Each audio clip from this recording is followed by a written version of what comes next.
మోకీళ్లు అరిగిపోయినప్పుడు, నొప్పులతో నిత్య జీవితం దుర్భరంగా మారినప్పుడు కీలు మార్పిడి చేయించుకోవడం ఒక్కటే మన ముందున్న పరిష్కారం. అయితే మోకీలు మార్పిడికి ప్రత్యామ్నాయంగా ఇటీవల కాలంలో అనేక ప్రత్యామ్నాయ చికిత్సలు మనకు అందుబాటులోకి వస్తున్నాయి. మోకీళ్ల అరుగుదల తొలిదశలో ఉన్నప్పుడు మందులు, స్టెమ్ సెల్స్, పీఆర్పీ థెరపీల సాయంతో మోకీళ్లలో తిరిగి గుజ్జును పెంచే సరికొత్త చికిత్సలు ఇప్పుడిప్పుడే ప్రాచుర్యం పొందుతున్నాయి. ఈ నేపథ్యంలో మోకీలు మార్పిడికి ప్రత్యామ్నాయంగా పురుడు పోసుకుంటున్న ఆధునిక చికిత్సల గురించి డాక్టర్ని అడిగి ఇప్పుడు తెలుసుకుందాం.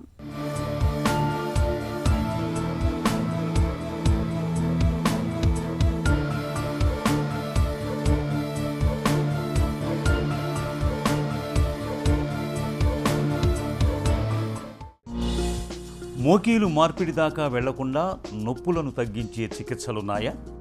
మనకి ఇప్పుడు మోకాలు నొప్పులు సాధారణంగా ఏజ్ ఆఫ్ 35-40 నుంచి కానీ స్టార్ట్ అవుతాయి. బట్ అలాంటి వాళ్ళకి మనం డెఫినెట్గా సర్జరీ లాంటి సిచ్యువేషన్స్ అవన్నీ అవసరం పడదు. బికాస్ కారణాలు వేరే ఉంటాయి నీ పెయిన్స్ కోసం.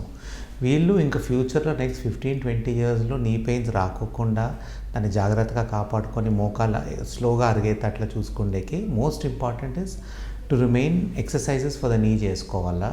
Physical activity training for the knee to strengthen knee muscles చుట్టూ స్ట్రాంగ్ ఉండేటట్లు ఎక్సర్సైజ్ చేసుకోవాలా. వెయిట్ కంట్రోల్లో ఉండాలా. Body weight not more than 10% of normal కన్నా ఎక్కువ ఉండకూడదు. బికాజ్ వెయిట్ పెరిగే కొద్దీ నీ మీద లోడ్ ఆల్సో ఎక్కువ పడుతుంది.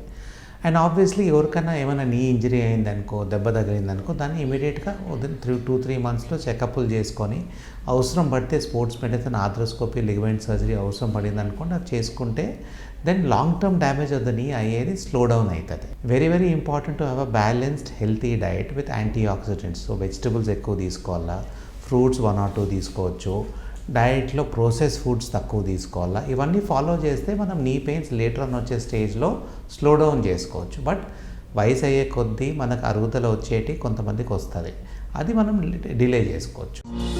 గ్లూకోజమైన్ వంటి మందులతో మోకాళ్ళ నొప్పులను అదుపులో ఉంచుకోవచ్చా? మనం పెయిన్ కిల్లర్స్ ఒకటే కాదు కానీ గ్లూకోజమైన్ లాంటి మందులు వేరేటిగానే ఉన్నాయి. సో డైసెరిన్ వాడతాము, గ్లూకోజమైన్ వాడతాము, కొలాజన్ వాడతాము. ఇవన్నీ ప్రిపరేషన్స్ వాడేటితో దాంతో there is probably 5% chance knee pain కొంచెం తగ్గొచ్చు. కానీ ఈ మందులు వేసుకుంటే మనకు మోకాలు నొప్పులు రావు, మోకాళ్ళు ఫ్యూచర్లో అరుగుదల ఉండదు అని చెప్పేది ఖచ్చితంగా ట్రూ కాదండి. There is no evidence for this. So మనకు నీ పెయిన్ ఉంటే ఇలాంటి disease cartilage modifying medicines which improve the nutrition of the cartilage, but cartilage regenerate కావు ఈ మందులతో. ఓన్లీ కొంచెం నీ పెయిన్స్ కొంతమందికి తగ్గవచ్చు, but that's also not major. 5% efficiency ఉంటుంది. సో ఇవి మనకు వేసుకున్నా కానీ టెంపరీగా ఒక 3 months 6 months వాడవచ్చు. కానీ జీవితాంతం వేసుకొని 10 సంవత్సరాలు వేసుకునే పేషెంట్స్ చాలామంది వస్తారు. అవి ఖచ్చితంగా waste of time and no use in that taking long term beyond 3 to 6 months. మోకీళ్లలో తగ్గిన గుజ్జును తిరిగి పెంచే మందులు ఏమైనా ఉన్నాయా? ప్రూఫ్తో ఉండే మెడిసిన్స్ అయితే ఎక్కడా లేవండి.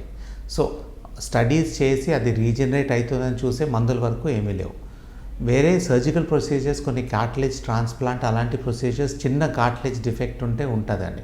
ఇప్పుడు మన మోకాల్ జాయింట్లో పూర్తిగా కార్టిలేజ్ ఉంటుంది. ఒక చిన్న పీస్ డ్యామేజ్ అయితే ప్రొసీజర్స్ ఆఫ్ సర్జికల్ ఉంటాయి. కానీ మందులు వేసుకొని అది కంప్లీట్గా రీజనరేట్ అవుతుందని చెప్పేది అయితే నో మెడిసిన్స్ ఇంతవరకు మ్యానుఫ్యాక్చర్ అయ్యేటివి. ప్లేట్లెట్ రిచ్ ప్లాస్మా థెరపీ అంటే ఏంటి? దీంతో మోకీళ్లలో గుజ్జు పెరుగుతుందా? ప్లేట్లెట్ రిచ్ ప్లాస్మా అని మనం చాలా మటుకు న్యూస్ పేపర్లో, టీవీలో పేషెంట్స్ అంతా చాలామంది అడుగుతున్నారు దీని గురించి. అది ఏమీ లేదంటే it's nothing related with stem cells. Its own మన సొంతం బ్లడ్ నుంచి ప్లేట్లెట్ రిచ్ ప్లాస్మా డిరైవ్ చేసి దాన్ని మన సొంతం బ్లడ్ తీస్తారు, దాన్ని మిషన్లో ప్రాసెస్ చేసి ప్లేట్లెట్ రిచ్ ప్లాస్మా తీసుకొని దాన్ని వేరియస్ ఏరియాస్లో ఇంజెక్ట్ చేస్తుంటారు. నా దీనికి depending on the type of injection given and location ఎక్కడ ఇస్తాం దాని ఎఫికసీ ఉంటుంది. చాలామంది వాడేదాన్ని మోకాలు అరుగుదల కోసము. ఎర్లీ స్టేజ్ ఆర్థరైటిస్లో ఇంజెక్షన్ వేసుకున్నా అది ఫ్యూచర్లో అరుగుదల ఉండదు అని చెప్పేసి అట్లా ప్రూఫ్ ఏం లేదు. అండ్ డెఫినెట్గా మనకు లేట్ స్టేజ్ ఆర్థరైటిస్లో అది ఇంజెక్షన్ ఇచ్చినా ఫలితం ఏమి ఉండదు, బెనిఫిట్ ఉండదు. So PRP or platelet rich plasma మనకు బేసికలీ యూస్ఫుల్ ఉండేది in certain sports injury situations. So కొంతమందికి ఎకలీస్ టెండనైటిస్ ఉంటుంది, స్పోర్ట్స్ ఇంజరీస్లో టెన్నిస్ ఎల్బో ఉంటుంది, ప్లాంటర్ ఫేషియాటిస్ హీల్ పెయిన్స్ ఉంటుంది. అలాంటి స్పోర్ట్స్ ఇంజరీస్ రిలేటెడ్ పెయిన్స్లో ఉండేటప్పుడు ఇలాంటి పీఆర్పీ కొంచెం ఉపయోగించవచ్చు. కానీ ఖచ్చితంగా నీ పెయిన్, షోల్డర్ పెయిన్స్ అవన్నీ సిచ్యువేషన్స్లో PRP role is very very limited and I cannot say that దాంతో మనకు రికవరీ ఉంటుందని. సో రికవరీ మనం పీఆర్పీ తీసుకొని రికవరీ అయిందనుకోండి, అది మనం తీసుకోకపోయినా కానీ రికవర్ అయి ఉంటుంది with physiotherapy and medicines. So PRP late స్టేజ్లో ఇచ్చేది వేస్ట్ అండ్ ఎర్లీ స్టేజెస్లో మనం ఇచ్చేది పెద్ద లాంగ్ టర్మ్లో యూజ్ ఉండదు. మూలకణాల చికిత్సలతో మోకీళ్లలో గుజ్జును పెంచుకోవచ్చా? స్టెమ్ సెల్ థెరపీ, మూలకణాల థెరపీ మనము చాలా వేరియస్ ప్రొసీజర్లో చూస్తున్నాము. డెఫినెట్గా మనకు నీలో ఎంత డ్యామేజ్ ఉంది మనం చూసి దాన్ని మనం స్టెమ్ సెల్స్ థెరపీ సర్జరీతో దాన్ని కొంచెం కంట్రోల్ చేసే చాయిస్ ఉంటుంది. కానీ దాని indications are very very limited అండి. స్టెమ్ సెల్ థెరపీ మనకు పని చేసేది మోకాల అరుగుదలలో కాదు. It will not work in knee arthritis. Knee అరుగుదలలో పనిచేయదు. Early stages of cartilage injury అంటే ఒక దగ్గర ఎవరైనా స్పోర్ట్స్ ఇంజరీస్ అయ్యి కొంచెం వేర్ అండ్ టైర్ ఎక్కువై ఒక చిన్న పార్ట్ ఆఫ్ కార్టిలేజ్ పోయిందనుకోండి, నా నీ అరుగుదలలో ఏమవుతుంది, కార్టిలేజ్ కంప్లీట్గా పోతుంది. బట్ ఆస్ట్రియోకాండ్రల్ డిఫెక్ట్స్ అని ఒక దగ్గర కొంచెం కార్టిలేజ్ లెటర్స్ 25 పైసా 50 పైసా కాయిన్, 1 రూపీ కాయిన్ అంతా కార్టిలేజ్ జిగురు పోయిందనుకోండి, అలాంటి ప్లేసెస్లో మనం వేరే ఏరియా నుంచి కార్టిలేజ్ ట్రాన్స్ప్లాంట్ చేయవచ్చు. ఆర్ స్టెమ్ సెల్ థెరపీ మూలంగా కార్టిలేజ్ తీసి మనం మళ్ళీ గ్రో చేసేసి దాన్ని మళ్ళీ అక్కడ సర్జరీ ద్వారానే పెట్టవచ్చు. ఇవన్నీ ఏం చేసినా కానీ only with surgery, injections with stem cells అవన్నీ ఎక్కడ ఈ స్మాల్ కార్టిలేజ్ డిఫెక్ట్ని గ్రో కావు and they will not help also. మోకాళ్ళ నొప్పులకు సంబంధించి భవిష్యత్తులో ఇంకా ఎలాంటి చికిత్సలు రానున్నాయి? బేసిక్లీ మనకు ఫ్యూచర్లో ఇంతవరకు అయితే మోకాళ్ళ నొప్పులు ఉండే వాళ్ళకి మనం ఓన్లీ నీ రీప్లేస్మెంట్ చేస్తున్నాము. సో ఫ్యూచర్లో what is there is trying to pick up these patients 15 years ముందే. ఇప్పుడు కానీ మనం చేయవచ్చు, కానీ లాట్ ఆఫ్ పేషెంట్స్ వాళ్ళు మన దగ్గరికి రారు because not willing to undergo surgery ముందు. సో మనం 15 years ముందే వాళ్ళని తెలుసుకొని నీ యాక్సెస్ ఎక్స్రేస్ తీస్తాము. లాంగ్ స్టాండింగ్ ఫిల్మ్స్ అంటే హిప్ నుంచి యాంకిల్ వరకు ఎక్స్రేస్ తీసి వాళ్ళకు అలైన్మెంట్ కొంచెం వంకర స్టార్ట్ అయ్యేది అప్పుడే తెలుస్తుంది. దాన్ని మనం ఏమైనా ఆపరేషన్ చేసి దాన్ని మనం ఫ్యూచర్లో నీ ఆర్థరైటిస్ ప్రివెంట్ చేయవచ్చు అని చెప్పి ఒక థాట్ ప్రాసెస్ ఉంది.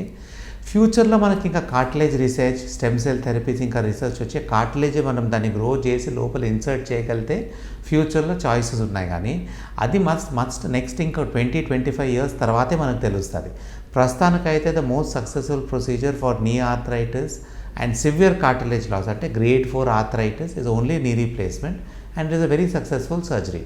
సో దాన్ని రోబోటిక్ పద్ధతిగా చేసుకోవచ్చు, నార్మల్ పద్ధతిగా కానీ చేసుకోవచ్చు. ఈచ్ వన్కి దానికి వేరియస్ అడ్వాంటేజెస్ ఉంటాయి.